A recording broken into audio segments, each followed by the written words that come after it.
Here's a place where all of us can be safe. Our stories of transformation can be safe, and all the things we want to research are safe here. This is Safe Space with Cheyenne. I'm really excited you're here, and I hope you stick around for a while, because I've got a lot to show you before I leave Earth. I love you guys.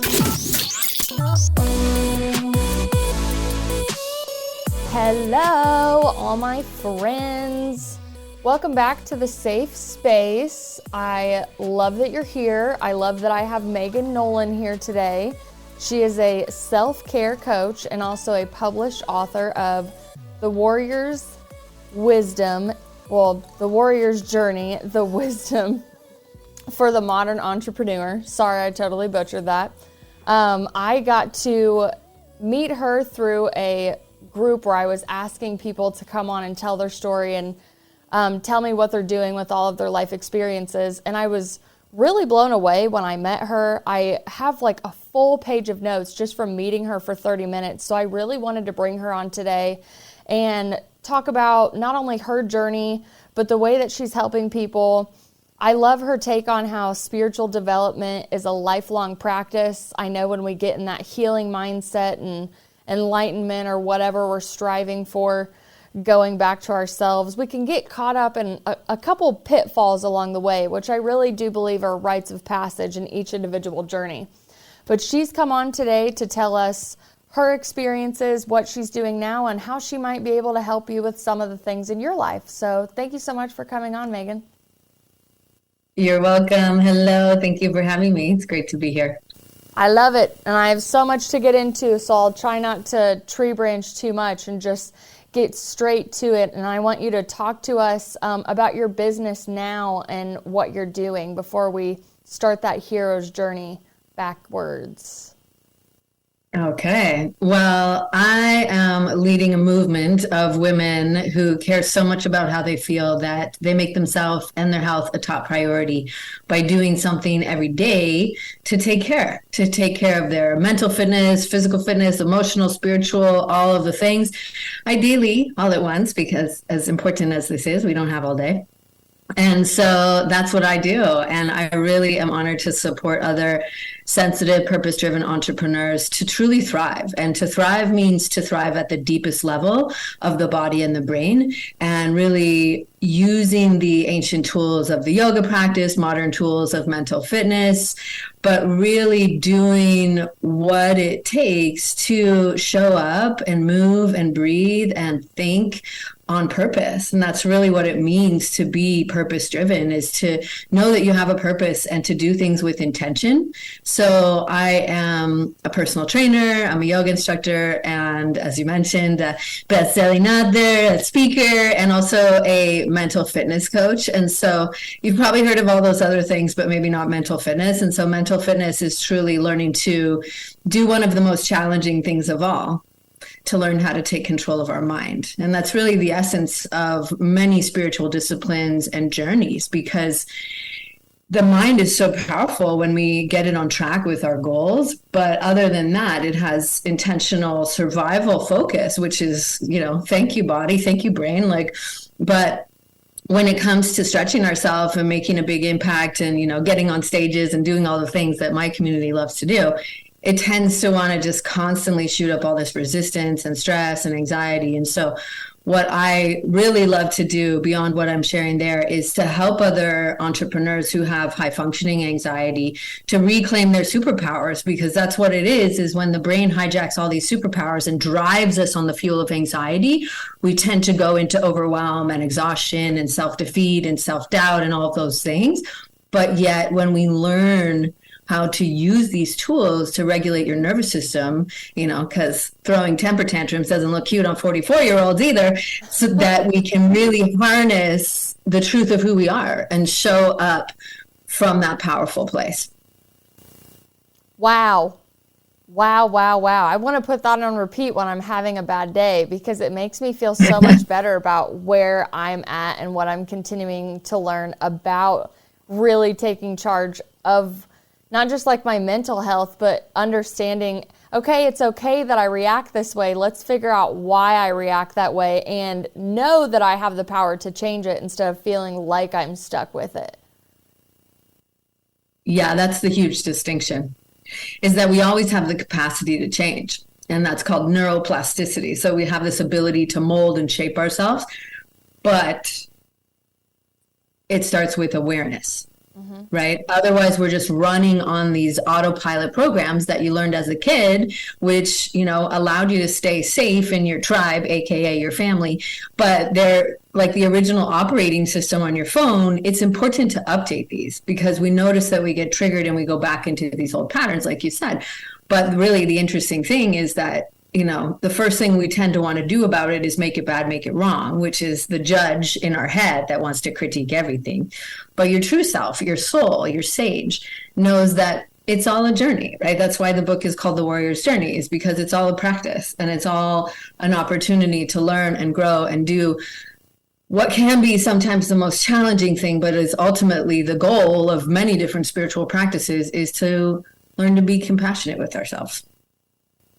Yeah, that's a big one, especially like coming into new awareness and new realizations, like really testing the beliefs that you had and still testing the new beliefs that come on you. Like, how do you address that with someone who you can tell they're in the middle of almost like that paradigm shift in themselves where they're releasing those old parts of themselves that don't serve them? And they're kind of, I call it the Pinocchio phase, where they're in between and they're waiting to really come into that new aspect. Definitely, like when you talk about neuroplasticity, it's like 21 times to form a habit almost. But every day you have to wake up and choose that, even if you're not motivated to choose that. Like, how do you really help and inspire people, even in your coaching businesses or through your writing, to be okay with the fact that it's going to take time and it really is a journey? Great question. I think we look at the naming of a lot of these different spiritual disciplines is that they call it a practice. And it's a practice and it's a rehearsal. And in order for us to create this change and hardwire these new beliefs and new ways of being, it does take consistency, but it takes patience, right? That's really it, is it being patient with ourselves as we go along the journey.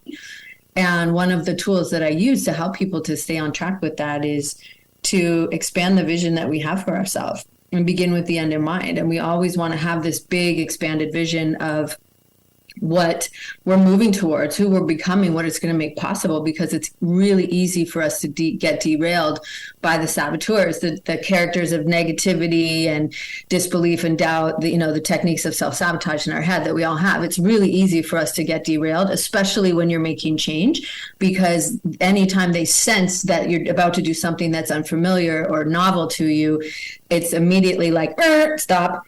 Tell her that she could never do this and it's never going to happen. And like all of that nonsense that starts to kind of derail our progress. And so that's one of the keys, is to remember why you're doing this, and stay in that place of focus, because it's really easy for us to get distracted.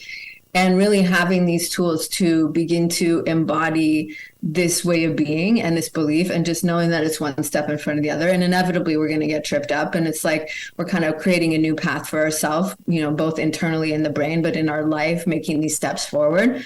So it kind of circles back to that compassion of like, nobody's going to nail it on the first go. It's like we hear all these stories of how many times did the woman that wrote Harry Potter have to pitch the thing to publishing houses and get turned down. Like, we're not going to nail it on the first shot. Yet our brain and social media wants to tell us that, people are just instant millionaires and they just get their followers right overnight and all that stuff. And so it really is, it's an exercise in becoming self-aware, becoming a keen observer, a non-judgmental observer to ourselves while we're in the moment. And that's easier said than done. What are some of the pitfalls that either you or you see other people have experienced along the way? Because when you come into an awareness, it's still an awakening of some sort. So you're going to get extremely curious and be pulled in all these different directions on modalities to learn, or theologies or philosophies, or even religious texts to go to. Are there I don't want to say stereotypical, but I call them rites of passage. What are these almost little traps in a little that you can get into as you're building your awareness and moving on to, as you would say, your true self, your sage, your true person? Yeah, like you said, it's that shiny object syndrome. We get restless and we think, okay, well, it's not working. Like I did yoga. Like, why am I not flexible? Why am I not calm? Why am I losing my shit all the time? Like I did yoga. What's the difference? And so we're constantly seeking and we try to like piece together all of these things. And I'm the same, it's like last night I did my very first DIY cold plunge. Like a Hawaiian version of a cold plunge is not so much with the cold plunge when you do it yourself. Yeah. But it was chilly. I was like, oh, this is chilly. It's challenging me. But it was like, well, it's like mildly comfortable. It's not really cold, but it's that seeking this always like, okay, well, maybe it's this new essential oil. Maybe I need this special sleep mask. Maybe I need, and we're always like trying to look for all of these solutions, but yet we're not doing the deepest work of that rewiring that needs to happen. So that's the pitfall, is that we keep like slapping the band-aids on it, of like, okay, I'm a positive, happy person. And like just do repeating the affirmations and stuff. But deep down, your body's like, no, you're not. This isn't going to work. This isn't going to work. And so it's really like understanding that we get to go a little bit deeper, and that's where we get scared. And that's when the saboteurs come back in of like, no, we don't want to go deeper. No, you don't need to do that. Go get your essential oils. And I'm not like negating any of those things, because I think they all have their place, and they obviously, so many of them have like validated, scientifically backed benefits, and I'm all about where the science and spirituality intersect. And so even if they don't need to have like research studies behind them, if they make you feel better, awesome. But it's that we try to kind of piece all of these little components together. That's definitely a pitfall, and not really doing it. That's another thing, is that, we think like, okay, well, I did yoga yesterday. Well, I did it like 3 weeks ago. Is that good? Like, is that enough? And so not really doing it at the level that it takes to, and I'm not talking about doing deep, crazy poses. I'm just talking about being consistent. And that's one of the most challenging things, right? And that's a pitfall for people, is that we get distracted and our brain is, trying to tell us to do a million other things. And if you're like most of my clients, entrepreneurs, there's a million things for us to be constantly doing that, are demanding in our attention. And, even people that aren't, like, as we come up to the holidays, it's like, oh God, it's so busy. I can't slow down. What do you mean I should take a break? Like, I can't do that. Everything's going to fall apart, and it's like that's another pitfall, is that we're kind of given this experience or given the story that, like, in order for us to be successful, we always have to be doing something. And that's challenging, because then we tie our worth to our activity. And this is something that, admittedly, I've been working on for quite some time, because that was part of my identity before, of like, I'm a hard worker, I get things done, and so when I wasn't doing things, I felt like I wasn't being as valuable. And so it's just these different things and layers that we get to unpack, but it all comes back to those two keys of self-awareness and self-compassion. I love that, because when I also thought that my worth was based on my productivity, especially in like a P&L sheet is what I would think of. Like, I would be sitting down at these meetings every week, and like these percentages would basically describe if I was a good employer or not. These sales would literally be my worth in this company. And when I had to unravel the fact that my identity wasn't my job or anything that I was doing, that I had a purpose in just existing, I think I cried for weeks on that meditation alone, because I was like, what?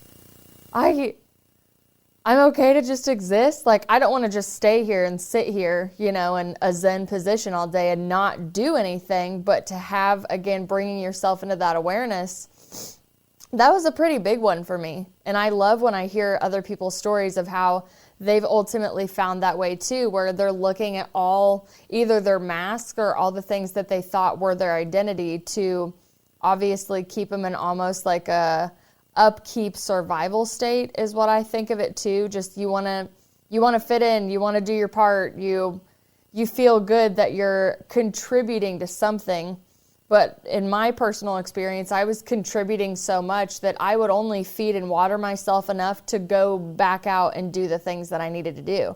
So especially when you talk about the consistency in yoga, and well, I did it 3 weeks ago, so yeah, I should probably get back. Like, just showing up is such a loud form of energy, is what I have found. And when I go to my mat and, I find that tranquility and that peace and almost that union within myself, I'm like, okay, everything's going to be good now. They're going to be nice to me when I go out into the world. And that's not true. It doesn't matter like if you do, like you said, the craziest yoga poses. At the end of the day, you're still going to go out and have to deal with the fact that you can't really control anything outside of yourself. It really has to do with everything inside. 100%. And that's why in the work that I do, it's really about taking little power pauses throughout the day. Because it's all well and good for us to, light the incense and sit on the cushion and have the nice meditation and feel like, you touched the eternity and you're good to go. And then you get in the car and somebody cuts you off and there's a lineup at the coffee shop and you get all the texts and blah, blah, blah, blah, and then you're like, for the rest of the day. Yes. And so that's where what we're doing is what happens there is we've been hijacked by stress and then living in our, North American culture. And I've talked with a lot of Europeans and they're like, oh, it's not like that over here. And I'm like, I know, because when I went to Spain, I was like, does anybody work? I love it over here. But here in North America, it's like, go, go, go, push, push, push, get it done. Right. Mm-hmm. And so it's funny because a lot of the people that I work with and myself included are very, quote unquote, driven and goal oriented. And so the brain is like, no, stopping. That's silly. I must keep going. But really what we want to do is have these little pauses throughout the day, which actually increases your productivity and your performance and your creativity. And we can talk about that. But it's really about kind of continually sliding the lid off the boiling pot, if you will, right? Like when you put a pot on the stove and it's boiling, and if you leave the pot on and you get distracted and it boils over and then you have a huge mess. It's just kind of sliding it off to the side, right? And then maybe turning the heat down so that we don't have that big explosion, so that we stay in a zone of regulation, which I call the green zone, right? The red zone, we all know what that is. That's the boiling pot. And then the green zone is kind of like, when you're bowling, that's hard to talk about after bowling, when you're bowling and you send the ball down the lane, and we want to keep it in the lane and not have it go off the tracks. That's you. We want to keep you in the lane. We want to keep doing the things that keep you feeling, okay, I can do this, right? Because what you experience there on the yoga mat of like, this is great, I can do this, I can be calm. The beauty of yoga is that the tools go with you wherever you go. It keeps you in the lane. It slides the lid off, whatever analogy made sense to you, is that those are the tools that we get to practice. But in order for them to be really effective, we get to practice them not just on the yoga mat, right? It's in conversations, it's in traffic, it's in the long line at the coffee shop. It's all of those moments that we get to have that level of awareness to notice the signs and symptoms that you're getting close to the red zone, right? Or you're getting a little bit off point, you're getting dysregulated when it comes to the nervous system, and just come back to yourself. And that's why the tools are really practical. And so it doesn't have to be like, okay, well, she said I'm supposed to do yoga when I feel like I'm off center. It doesn't have to be you like busting out a pose. It's just going to the breath, grounding your feet, centering yourself. And that's what makes it a journey, right? And that's the evolution of self, is that we get to do these things along the way, not just like stop and pull off the road and, do the yoga practice intermittently. It's the journey of it that really brings these ancient tools into our modern life. Great answer, man. And I do have to say, I love like when you break out in character in different voices, because I do the same thing. So I'm like, you make so much sense to me. This is amazing. Thank you. I had no idea how frequently I did that until I had one student that was like, and my favorite part of these workouts are all of the characters. And I was like, yes. Characters? What are you referring to? And she's like, that. Yes. Oh, I love it. I just think it just shows such like genuine and authenticity, but also like I speak in like metaphors sometimes too. So I can tell that you just have like, you have these images that are coming in your head and you're trying to translate it like properly or the best way that you can. But when you break into character, like it's so attractive even to see on the camera right now. I'm just like, you just have such great energy. I can't move on with this conversation anymore until I tell you how just fun and theatrical it is to talk to you and look at you. Oh, thank you. I received that. Yeah. Well, and that's one of my core values is authenticity. And thank you. I really find I've had multiple coaches that talk about imagery and metaphors. You know, it can be from marketing perspective and all that, which we don't need to go into. But more importantly, it is that's how our subconscious mind works is with images and imagery and metaphors, and it really helps us to understand that, right? Because we can talk about the stress boiling point of the cortisol and the adrenals, and it's like, okay, yeah, if you understand that, you understand that. But we all have like walked away from a boiling pot and come back and like shit, and now it's everywhere. Yes. And that's what happens is when we lose it, right? And we boil over, or the lid flies off, you know, or whatever analogy, we lose the plot. And it really helps us to get it, because then we get it from a visceral point of view. And to me, that's really important, because it takes these potentially like very cerebral, far out there things of both, you know, brain science and esoteric spirituality, and grounds them, because that way you're like, oh, okay, yeah, I want to stay in my lane. I want to stay in the green zone. I want to stay on the whatever it's called when we go bowling and not go off into the tracks, right? It's like it gives us something to kind of like land it. So thank you. I appreciate that. I love that. Another thing you said that I love, you said, if I don't do it, I know who I would have been. So the work that you do is extremely driven to not only help better other people, but consistently help better yourself in the practices that you diligently do daily. If you fall off track, you have the awareness to get back on. We're all human. We're going to kind of go back and forth. But what led you in your journey? Like, if I could just pick an age for you, because obviously like 18-year-old Megan didn't know that this is what she would be doing today. So what's the path that led you this way, that you want to give us little insights into who you were before you really stepped into this octave of yourself?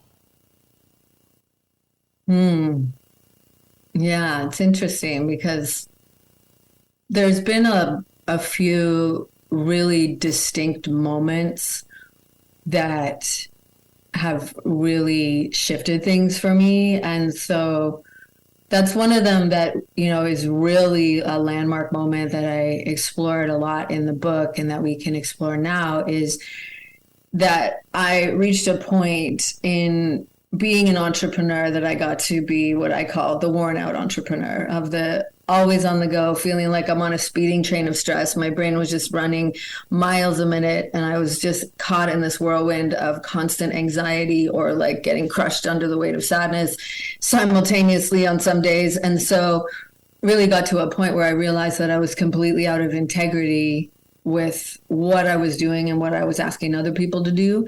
So as a personal trainer, yoga instructor, you know, at that point was not mental fitness coach, but soon to be, I was basically like dragging my sorry little yoga mat out to the lanai. I shouldn't call it sorry, because it's beautiful, but dragging my sorry little butt out to the lanai, because that's how I felt, putting my mat down on the patio, and just laying there and like spinning in the nonsense in my head, because I hadn't learned about the saboteurs, and I was just constantly hijacked by the mind. And so it was a moment of realization when I was laying there, and, you know, I was in that like ugly cry, snot bubbles, like, you know, as my daily morning routine was at that point. And there's a time when that needs to happen, and it's important for us to feel our emotions and let them move through. But I was laying there and I was watching this leaf, and it was just spinning, trapped on a spider web, and it was just going in circles. And I thought, you know, speaking of metaphors, I felt like that same leaf, that I was barely hanging on by a thread, you know, just getting whipped around, and realized that it wasn't working, and that there was more, you know, and I wanted more for myself. And I had gotten to a point of exhaustion and burnout and resentment of my business and what I was doing. And I was like, I don't know if I'm cut out for this. I don't know if I can do this, you know, but again, being hijacked by the mind. And so of that recognition, like, okay, we get to make a change here. And so that's one that happened a few years ago. And again, you know, more recently, after the fires here on Maui, it was an opportunity for me to pause. And that's what happens sometimes, is that we have these moments of forced rest. Otherwise, we do it on our own. You know, if we have this, like, I want to learn about spirituality, I want to grow, I want to evolve. But other times the universe steps in, and sometimes it's situations that are vastly out of our control or moments that are in our control. And so for me, what it felt like to experience the deep grief and the gravity of the situation allowed me to stop, forced me to stop, because everything stopped here. And really took me to a place of being curious about what was working for me in my life and deciding what I wanted to allow to continue and to come with me. And I think we always have that opportunity. It doesn't have to be these monumental, life-changing experiences, although usually that is the catalyst for most people's spiritual development. We have this opportunity every day. We have this opportunity every breath. In yoga, that's what Shavasana represents. You know, the last pose at the end when we lay there and we let everything go. That's why it's called corpse poses, because we're just surrendering all of the things and we get to choose how we emerge from the practice, right? And so it was, all of these opportunities have really served, and they continue to serve growth and evolution, right? And it's a journey. And so I forget the question, but that's what has taken me into. I was like, wrap it up how? I don't know. But yeah, that's what it has really come to and allow me to experience. So you definitely, as the hard worker, go-getter you are, yoga was a really good way for you to like recenter yourself, but you still noticed the magic off of the mat. You were still like boiling over, basically. And then you had this forced rest, which I loved. I had to write down. I love you just say so many things that I'm like, yeah, that totally, I'm going to use that. Thank you.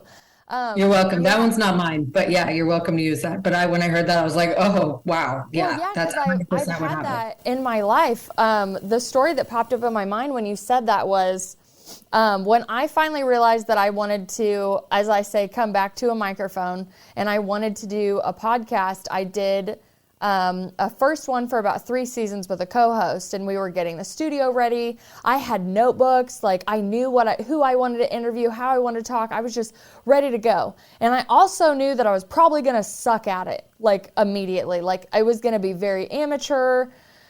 I was like, I'm just going to do it, and I'm just going to learn along the way, and I'm going to be vulnerable along the way. So I was like, I would just sit there and be like, I'm ready. And a few days before we were getting ready to go into the studio to do our first episode, which like for me was like the culmination moment, right? It's like, I've been working so hard.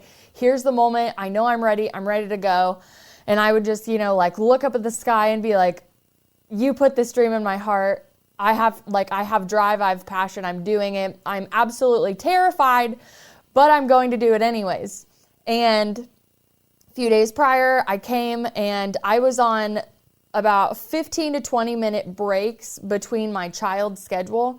So I had just finished up whatever I could. I had 10 minutes left before I had to wake my daughter up from her nap and say clock into motherhood. Even though I'm a mother all the time, but as far as like being present in motherhood is what I mean by that. And I was like, ooh, I have 10 minutes. And this is my jackass moment, but I already know, so don't judge me.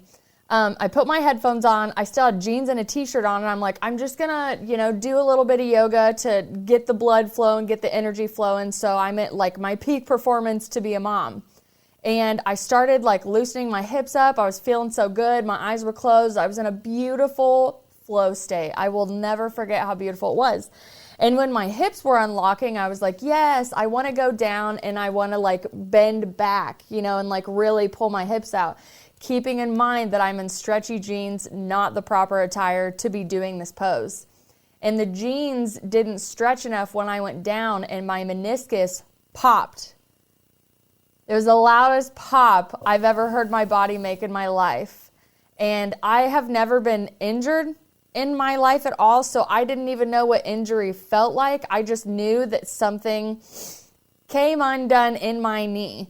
And I was like, okay, this is very interesting. So at the time, I was able to pull it out and put it up flat, and I just put my hands over it, and I was like, please don't. I can't do hospitals. I can't do doctors. I can't do surgeries. Like, I don't know what this is. Please don't tell me that you're slowing me down, because I got a dream to catch. It's kind of where I was at. So I ended up sleeping with my leg elevated for like the whole night. Overnight, obviously the inflammation is going to swell, and it had like went in between where my knee would not like bend back. So like I had to call a friend the next day and go, this is the stupidest thing. I looked at all of like my yoga anatomy textbook, and I'm like pretty sure something happened to one of my meniscus. I don't know which one. I think I need you to drive me to the ER like now, because I can't drive. And I don't know how to go to the ER because I don't know how to be a sick person. I'm not really into being a part of the system. I'm into holistic health, taking care of myself, vibrations, frequencies, mantras, affirmations, anything I could do to really pull that divine energy through me and be a vessel. So he kind of giggled at me when I said I don't know how to be a hurt person, and he's like, I'm on my way to get you. And again, like I can't bend my knee back, so I basically just have to like drag it into the ER. So I'm like, God, what is going on right now? This is insane. I've never been injured. So I ended up going through like the whole rigmarole of the emergency room. I had to go to a knee doctor immediately the next day and get another x-ray, even though I had to do more with like, they wanted to do an MRI. I was terrified as soon as I heard MRI. MRI to me means I'm literally going to be paying a hospital bill the rest of my life. I don't know how much this costs. Like there was so much fear based around it. The thing was, after I got my pretty little knee brace where I looked like Forrest Gump walking around, I went to work the next day, and it was the day before we were supposed to record. And I kept hearing a voice in my head being like, you kind of need to slow down. Like, I know you're ready, but like we're not ready for you yet, is kind of the gist that I was getting. So I was like, okay, I'm not going to be mad that I need to kind of wait and like settle myself, right? Because I was boiling over with passion. I wasn't boiling over with rage. I was just ready to frickin' go. And I'm sitting at the stoplight a block away from work, and I'm looking up at the sky, and I'm just like, okay, I'm going to trust the guidance that I'm hearing. Okay, I guess I want to go too fast. If this knee injury was a forced rest, as you put it so clearly to me, I'm like, I'm going to have to trust this, because the only other avenue for me was to be extremely pissed and jaded, and that's not the way I wanted to go either. So as I'm sitting at this stoplight, and I'm like, I'm just going to trust you. If I need to rest more, that's fine. In the back of my mind, I still want to show up for recording in 24 hours because I'm still ready to go.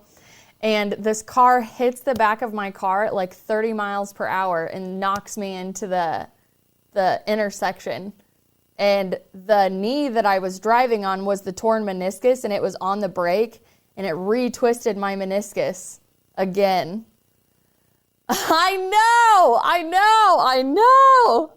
Even when I tell the story, I can't believe this happened to me. So I go through all of that. Luckily, again, one of my best friends is a doctor, and I call him and I'm like, this is what's happening to me. This is what it looks like. I have a great friend that's also a chiropractor.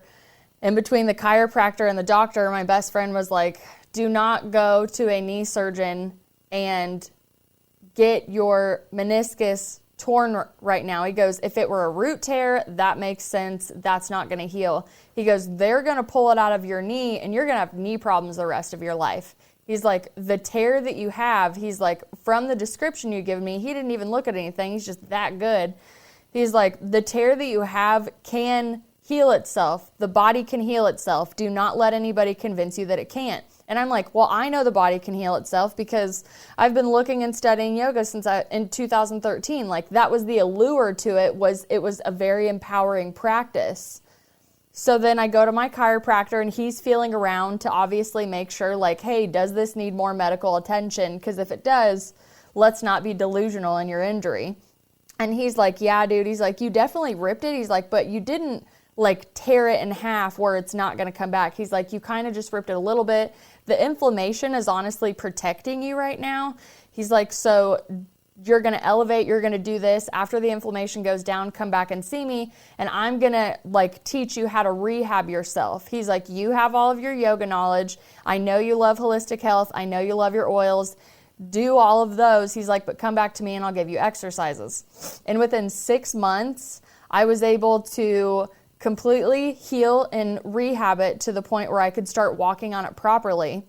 And then one day I have a wonderful friend who's an energy healer, and I had my knee brace on and I said, hey, I just kind of want you to like check the energy of my knee. You know, it's pretty hot when I put my hands over it. I feel like you could kind of help alleviate some of this. So I took the knee brace off and I went into her room and I laid on her bed and she did a bunch of stuff, and I could feel her pull a cord out of my knee, like when it happened. And it was just like finally my knee relaxed, because it had been like almost like if your fight or flight was pulling a lot, like that's how it felt in my knee to me. And I was like, I really need, you know, not just my physical body to be worked on, I need my energetic body to kind of get in line with my physical body to get that healing going.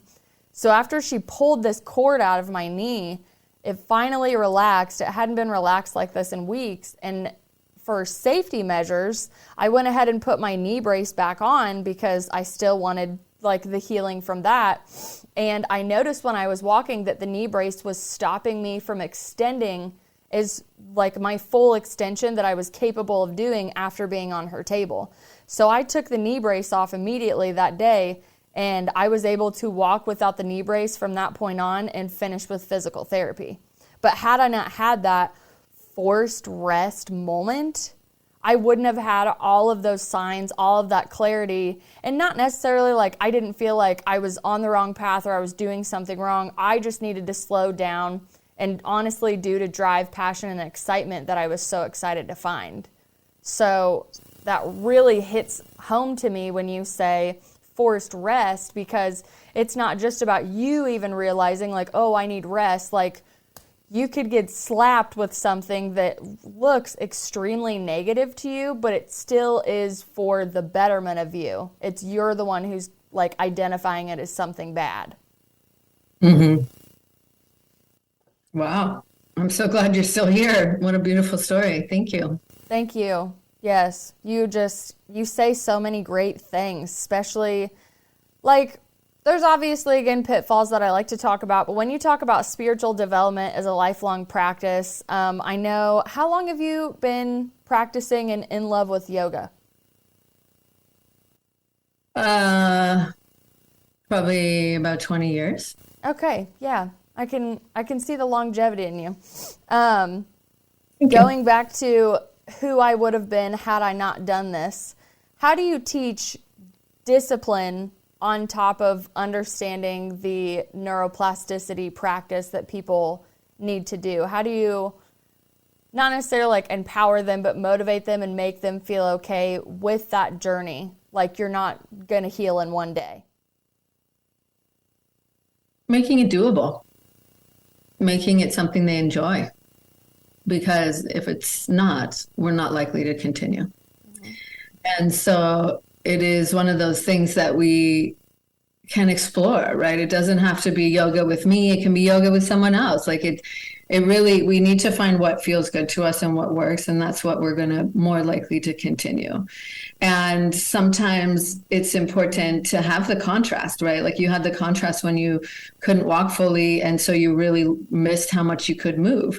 And so for me, the realization of, you know, who I would be without yoga has really come from the understanding of how I feel when I do it. And when I don't do it consistently, which isn't very often because I've learned this lesson, but, you know, in the past when I haven't done it, just realizing that like tension, that gripping, that resistance, that frustration, that becomes our norm. You know, it becomes our norm if we're not doing these practices consistently. And so that's why, you know, it can be challenging for people and hard to develop that discipline because we get so accustomed to feeling like crap that we're like, the thought of having to like get up and do something can feel really hard. But yet when we celebrate the little things that help us to feel better, we are building that habit and we are creating that level of discipline that it takes to feel like, oh, I can't go without this. Like it's going to take a minute for us to get there, because for me, it's a non-negotiable, and it pretty much always has been, because I love exercise. I love movement. I love feeling good. And so that's part of the movement that I'm creating that I mentioned at the beginning, is when you recognize how you feel after you do these things and you celebrate that, like, yeah, I love feeling good. You know, it's like, it's that simple. Like I love feeling good. And it doesn't feel good when I feel stressed and when I feel tight and feel resistance. And so it's that distinction between, are we going to make time for it or not? Because we all have the same 24 hours, and that's blunt. But what we make time for, we do. And what we prioritize, we do. And if it's a priority for you to feel good and be able to show up fully as a mom or as a business owner, as a team member, then it takes you doing the little things that help you to feel good, And so that's taking a step back. That's really what it comes down to, of like, is this a priority for you or not? Because if it is, then we make time for it, right? And it's that, I believe it was Earl Grey who said, we either make time for sickness or wellness, your call. Something like that, I paraphrased, but we get the point, right? Yeah, for sure. Makes a lot of sense. So let's dive into your book. What inspired you to write it, put it on paper, and really get it out to the masses? Well, my beautiful book right here. What inspired me was I wanted to be able to share these tools with more people and make the tools of yoga, the ones that we really need to make the inner shifts, to see the outer results, to make it more accessible, and some people are all in and they're already doing yoga and they want to dive deeper and understand how the principles really can be integrated and applied to our life. But a book is a really interesting way to be able to share it in a different form. And so for me, it was that desire to be able to reach and serve more people. So that was the initial inspiration of the book, and to be able to help people understand the versatility of this tool set.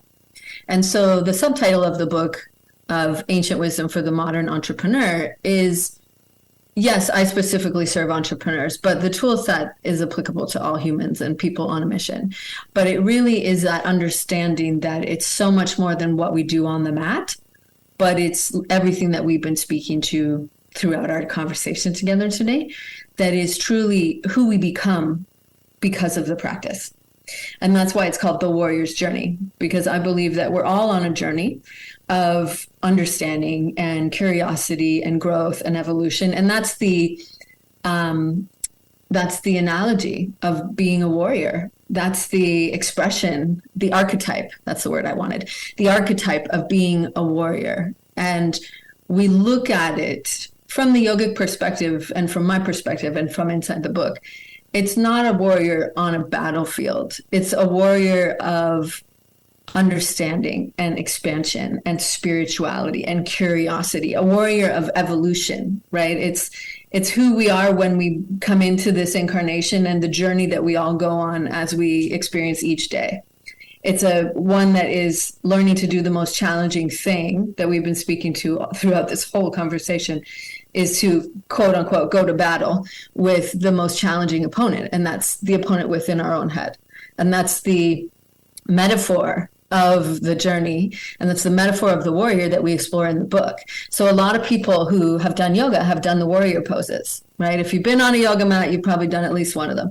But most people haven't heard the ancient story behind the warrior poses of Virabhadra, the warrior that is given a mission to do what I just said, to go to battle against the challenging opponent, and the journey that he goes on, the evolution that he goes through, that is expressed in the 3 classic warrior poses, but really is truly helping us to dive in deeper into ourselves, to energize and embody and express the qualities of the warrior. There's 21 qualities, 3 in each warrior pose, but really are essential to the architecture of the poses, right? Groundedness, awareness, determination, focus, all of these things, but are really transferable qualities to life and to entrepreneurship. So I wanted to give people an understanding of the depth and the versatility of the practice beyond what they see on social media. Amazing. No, I love it. It's extremely in depth. If I wanted to work with you, and I'm obviously not located in Maui, am I able to do like one-on-one sessions online with you? How, if I am a listener right now, loving everything you're saying and want to get in contact with you, can I? Yes, great question. So I would love to connect. I have a gift for everybody, actually. So I created recently a 3-part mini audio training that helps you go from anxious to amazing, that dives into the tools that we were talking about here of mental fitness, of yoga, and how you can layer them on and to really break the cycles of struggle and self-sabotage. So you can go to giftfrommegan.com and get access to that. And another place where I spend a lot of time is on Instagram. So over there, I am Megan Nolan. So that's how it is. It's spelled out. I am Megan Nolan. And I share lots of tips and tools over there. And so, yes, I do work virtually. Most of my clients are virtual, actually. And so I have lots of really great ways that we can work together. I'm doing a fun thing in November. So I don't know when this is coming out, but in November, we should, get to take action now rather than wait till the new year. So that's a cool thing that I'm doing, is to help people to take power pauses throughout the week. 15 minutes at a time to feel better. So lots of different cool stuff coming up that, we can do virtually. I have group coaching, I have one-on-one stuff. So lots of different ways that I can support you if this is feeling aligned. But yeah, a great place to start to get a deeper sense for what I'm doing and the tools I use is to go to giftfrommegan.com. Wonderful. And your advice to wrap it up, if you could just spin something out really quick, because you are very quick and witty and ready to go. But if I was like, hey, everybody on earth is listening to you right now and you have a chance to really just give them a golden nugget, here's the mic. What are you going to say? You're far more powerful than you give yourself credit for. Our mind will tell us that we are not, that we're weak, that we're all the things that it likes to say, none of which are innately true. And the innate truth is that we are very powerful. And it's the relationship that we cultivate with that knowing, with ourselves, and with the connection to universe, God, source, nature, whatever word you like to use there, that is our true source of power. But all the other stuff, and including the noisy chatter of the mind, is what takes us away from that knowing. But I think the work of all spiritual practices and wisdom traditions is to reconnect to that and cultivate that deep connection on and off the mat so that you're really living it. Amazing. Amazing. Thank you so much for coming on today, giving us all of these, again, golden nuggets, the insight. And please, if you're listening, reach out to her if it resonates with you. I think you have some amazing things to tell people and help people. And I'm so glad you took the time today to talk with us. Thank you. I appreciate that. It's been really fun to chat with everybody. And you. Yay. Hey, before we get out of here, I have Neovi that's going to take us out of the episode. I picked a song called Karma off of his 2023 album called Dusk. So if you like it, I have the playlist linked below for you, and I have all of Megan Nolan's stuff linked down for you as well. So go on over, like that music, like her pages, and we will see you on the next episode, my friends.